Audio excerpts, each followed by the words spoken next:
establish good daily habits. Whether it's from managing your energy, whether it's from what you consume and feed that muscle of your brain with, whether it's how you eat and the results that come from that eating, whether it's how you start your day and the first things you allow to help shape your day. Establish good daily habits. Be mindful that these are, in fact, habits, right? They become a part of your routine. And you know when you're off your routine, by the way. And so when you want to change your routine, you have to do so with intent. So establish good daily habits. Number two. Number three, develop skills to distinguish yourself. Develop skills to distinguish yourself. And so I've talked about this before. They're hard skills, right? Such as you're an electrician, a technician, a plumber, etc. And then there's soft skills, right? Whether you have resilience, whether you have self-awareness and things like that. Develop skills that help distinguish yourself, particularly in a space that you're in. Anytime you join a team, you immediately become a part of the team resume.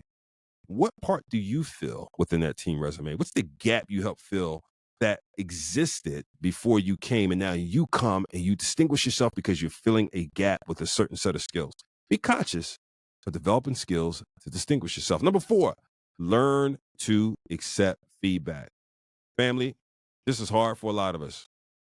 I know it's been hard for me. I still work on it, right? Be in a position to accept feedback, which goes right with number one, quite frankly, asking the relevant questions. Learn to accept feedback.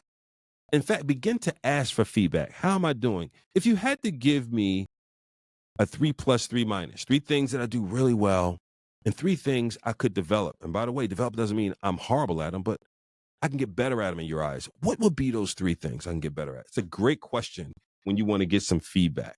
Okay, so learn to accept feedback. And then, by the way, act upon it. Number five, maintain a work-life balance. Yes, that is actually in the list of the 7 things to help your career. Maintain a work-life balance, right? There used to be a time we said, oh, you have to go all in, early mornings, late nights, 12, 16-hour days, so on and so forth. Studies and data have shown that it is not beneficial over the long haul, sometimes not even in the short haul, okay?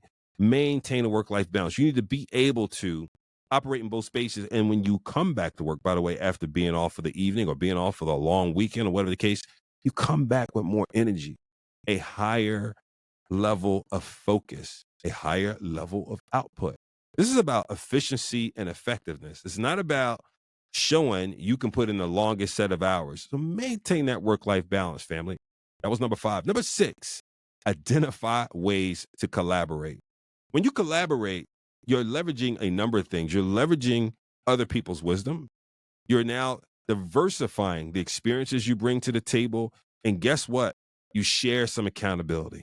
Shared accountability is precious. Now you get somebody to work with you and they have the same level of desire to see the success that you want to see. Identify ways to do that kind of collaboration with people. Look across your team, your immediate team. Man, who have I not worked with? And what projects on the deck, projects in the queue, coming down the pike, so to speak, that we might be able to work on together. And guess what? That not only helps with those outcomes of the immediate project, that sets you up for projects in the future as you build that long-term relationship. That's number 6. Number 7, the last one, manage your professional reputation. Manage your professional reputation. And listen, it is harder than ever in the environment we're in. We're social. We have so many social platforms and so many things you could do. There's one thing I say all the time when it comes to managing your professional reputation. Unless you have a cape in the phone booth and they call you super person, there's only one you. You don't get to have 2 yous. My man Joe Pesci would say yous. You have one you. How do you manage that reputation? How do you make it so when your name comes up, there are certain things that are said about you that you want to be said about you, that you've created a brand and you are a brand. I know we talk about people and, a lot of times we say brands, we want to think about Apple and big companies such as that. No, each of us are also a brand that we have. First and foremost, followers of Jesus Christ, but you also have a professional brand that goes along with you that you don't get to leave behind when you want to. No, it is with you, family. And so manage your professional reputation. Again, those are the 7 best pieces of career advice that we were able to gather. Got something to add to the list? Let me know. Hit me up on Instagram, Twitter, etc. @James Rousseau SR. That's @James Rousseau Sr. I'd love to hear from your family.